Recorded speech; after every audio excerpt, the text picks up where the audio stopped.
Hello everyone, मैं doctor Meena बाया। आज ड्राइंग एंड पेंटिंग के third year drawing and painting का जो हमारा थर्ड ईयर का कंपोजिशन है उसके बारे में हम आज बात करेंगे, देखेंगे। कंपोजिशन का अर्थ जैसे कि हम जानते हैं कि पिक्चरल स्पेस में कोई चीज़ों को संयोजित करना, रखना एक साथ और इस तरह से उनको व्यवस्थित करना कि इस तरह से अरेंज करना है कि वो देखने में खूबसूरत भी लगे और कुछ मीनिंगफुल लगे और क्रिएटिव हो, अपना आपके अपने तरीके का हो। देखिए आपके सामने ये एक हमारा जो ये भी अपना अपने कंपोजिशन है ना, जो बनाने वाले ने बना दिया, लेकिन ये तो जैसा आपको दिख रहा है, अब हम इन्हीं आकारों को लेकर के अपने ढंग से हम एक नया यहाँ पर कंपोजिशन तैयार करेंगे। ये देखिए, ये आपका हो गया पिक्टोरियल स्पेस। हाँ, अब आपके पास इसमें सबसे पहले देखना है कि क्या क्या शेप है। और पहले तो ये विषय क्या है। विषय सिंपल सा है कि ये एक तोप है और उसको एक गाड़ी पे ले जा रहा है और एक ही व्यक्ति बंदा खड़ा हुआ है। तो आपको इसमें युद्ध या कोई भी आप ऐसा वॉर किस तरह का भी कुछ दिमाग में आप उससे रिलेटेड सब्जेक्ट मान सकते हैं। अब इसको हमको इन शेप को रीअरेंज करना है इस पिक्टोरियल स्पेस में। तो सबसे पहले तो हमारे पास ये सर्किल है दो, एक आगे और एक पीछे। तो ज़रूरी नहीं कि हम दोनों ही यूज़ करें। चलिए, हमने यहाँ एक छोटा वाला सर्किल है वो ले लिया, इसके अंदर एक छोटा।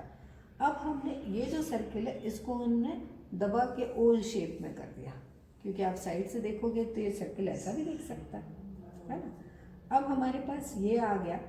अब हमारे पास ये अंदर वाले भी हिस्से हैं, इनको हमने यहाँ फिट कर दिया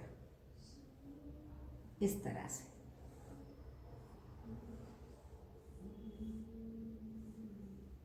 ठीक है, इसको हमने यहाँ से जोड़ दिया, यहाँ से जोड़ दिया और यहाँ से जोड़ दिया, यहाँ से जोड़ दिया। अब हमारे पास में ये तोप भी है, ये वाला। इसको तोप नहीं मान के हम ऐसा माने कि ये एक हमारे पास में फॉर्म है। इसका ये वाला जो हिस्सा है उसको हम चाहे तो भी यहाँ लगा सकते हैं,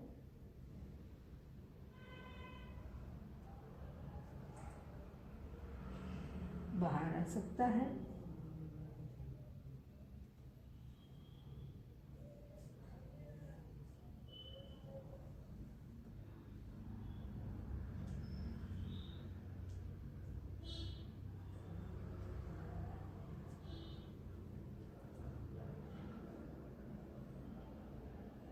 अब इसका जो लंबा वाला हिस्सा है वो हम यहाँ पे डाल दिया।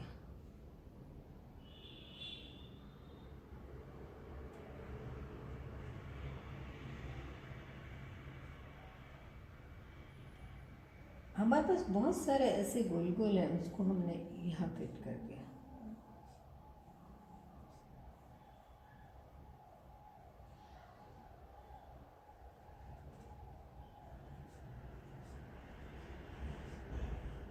ये शेप ऐसा भी लग सकता है कि जैसे पहिए हैं, है ना, छोटे।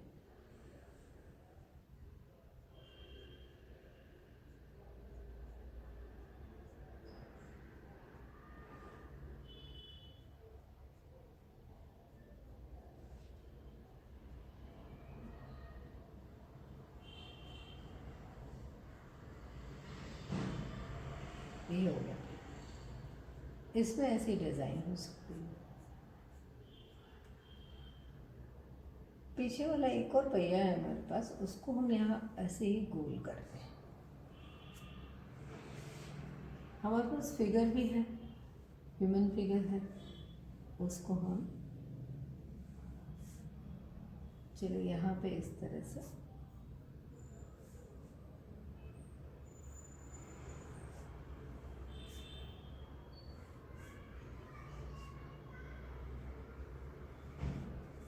इस तरह से हमने इसको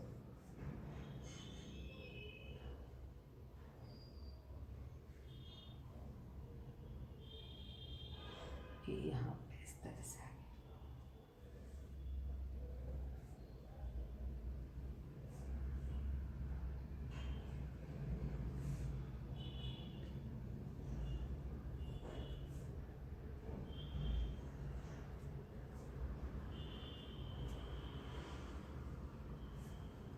इसके हाथ में एक कुछ पकड़ा हुआ है ना, उसको आप यहाँ फिट कर सकते हैं।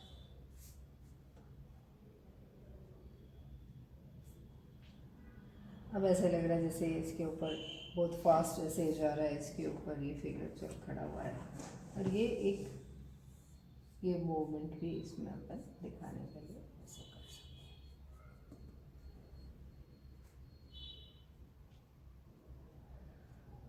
इसमें हमको ध्यान रखना है कि जो हमारी पेक्टोरल स्पेस है ये पूरी कवर हो। कवर होने का मतलब ये नहीं है कि हम फॉर्म्स ही हर जगह बनाएं, और इस तरह से उन शेप को या आकार को हम इस्तेमाल करें कि उसका मूवमेंट इस तरह से हो कि ऑटोमेटिकली पूरा स्पेस कवर हो जाए।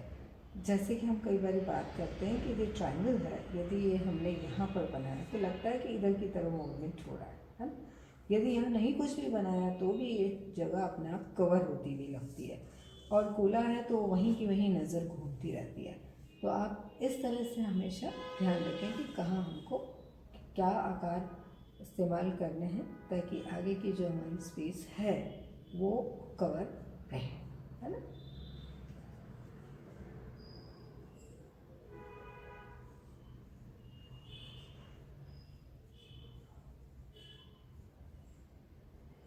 ये तो हो गया। अब हम देखें कि ये यहाँ पर यदि और कुछ बना दिया जाए तो ये खूबसूरत लगेगा। इसको हमने ये डिवाइड कर दिया तो ये पोर्शन अलग हो गया, एक्सटेंशन भी मिल गया इसको। पहले जैसे ये नीचे में कुछ एक्सटेंशन नहीं था, ऐसा छोटा छोटा लग रहा था, तो अब ये थोड़ा एक्सटेंशन भी इसमें आ गया। अब यहाँ पर चाहें तो हम ये शेप इस तरह से इस्तेमाल कर सकते हैं।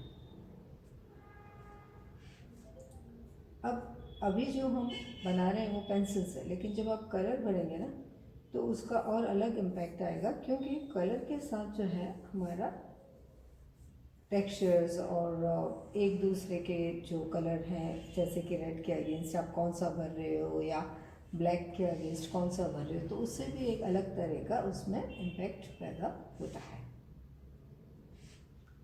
ये आपका इतना हो गया। अब मैं आपको ये आगे बताऊंगी कि इसको यदि आपको कलर भरना है तो अब हम क्या करें। अभी यहाँ पर हमारे पास जिस तरह के साधन सुविधाएं, जो भी लिमिटेड हमारी साधन सुविधा है, उसके अकॉर्डिंग मैं थोड़ा सा आपको इसी से शेडिंग करके बताती हूँ। इसको आप मान लीजिए कि ये कलर है एक, है ना, और इसी को हमको डार्क, लाइट, बीच वाली टोन, इस तरह से अलग अलग टोन से हम इसको फिलअप कर देंगे।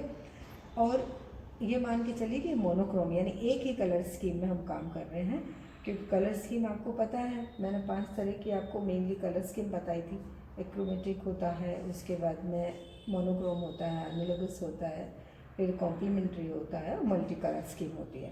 तो जैसे हम मोनोक्रोम ही मान लेते हैं, फिर जैसे मान लीजिए इसको आपने इस तरह से भरा, उसके पास वाली टोन यहाँ आ गई, उसके पास वाली और लाइट यहाँ आ गई, ये लाइट छोड़ दिया, फिर इसको डार्क कर दिया। इस तरह से आपको पूरे को इसको उठाना है। इसको हो सकता है कि आप और डार्क कर दें तो ये अंदर बैठ जाएगा और बाकी का आसपास का जो एरिया है वो एकदम से बाहर निकल आएगा। अब देखिए, मैंने आपसे बात करी थी कि जब आप कलर भरेंगे तो उसका अलग प्रभाव आएगा। आप हो सकता है कि जो कलर भरेंगे उसमें इस तरह से यदि करेंगे तो ये एक अलग टेक्सचर भी आपको लगेगा, और इसमें एक अलग तरह के रिदम क्रिएट यूँ होगी कि ये तो आपका कलर हो गया, ये थोड़ा स्पेस आपका खाली छूट गया और ये यहाँ पर डार्क आ गया। तो इस तरह से आप जितनी तरह से एक्सपेरिमेंट करना चाहें और जिस तरह से आपका मन करे और उसको खूबसूरत बना सकें आप या बनाना चाहें, वो आप इसमें कर सकते हैं।